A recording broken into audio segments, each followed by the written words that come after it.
තාත්තාගේ ආදරය.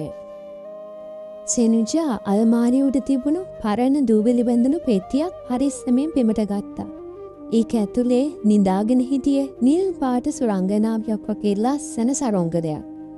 ඒක තාත්තා එයාටම කියලා හදලා දුන්නු වටිනාම තෑග්ග. අම්මේ බලන්න අපිට තාත්තාව මතක් වුණා කියලා දන්නා වගේ සරොංගලේ hina වෙනවා. සෙනුජාගේ කටහඬ සතුටින් පිරීලා. තාත්තා දැන් ඈත තරුවක් වෙලා. ඒත් මේ සරොංගය අල්ලගෙන ඉති තාත්තගේ අතේ උණුසුම වගේ ඇයට දැනුණා. අපි මේක අහසට යවමුද අම්මේ? එතකොට තාත්තට අපිව පෙනේ නේද? සෙනුජ බලාපොරොත්තුවෙන් ඇහුවා. අම්මගේ ඇස්වලට කඳුලක් උනන ගමන් ඇය මුදු ලෙස සිනාසුණා. "ඕ මගේ දුවේ තාත්තා අනිවාර්යයෙන්ම බලයි."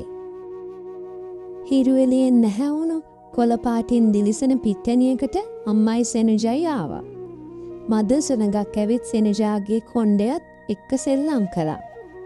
අම්මා සරුංගලේ ඉහළට අල්ලගෙන "දැන් දුවන්න මගේ දුවේ අහසටම දුවන්න" කියලා කිව්වා. සෙනුජා hina වෙවි දුවන්න ගත්තා. ඇගේ පුංචි දෙපා තනකොළ උඩින් පියෑඹුවා වගේ හුළඟ සරුංගලේ ආතරෙන් උස්සගත්තා. නිල් පාට සරුංගලේ නිල් අහසේ නිදහස් කුරුල්ලෙක් වගේ පීනුවා.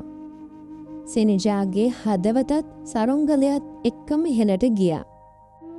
ඒත් එක පාරටම දඟකාර හුළං පාරක් ඇවිත් සරුංගලය හයියෙන් පැද්දුවා. ටක් උන්චි සද්දයක් එක්ක නූල කැඩුනා. සෙනුජාගේ අතේ නූල් කෑල්ලක් විතරයි තනි වුණේ.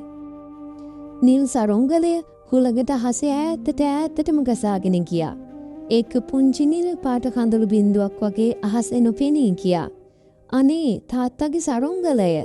සෙනුජා තනකොළ උඩ දන ගහගෙන හයියෙන් අඬන්න ගත්තා.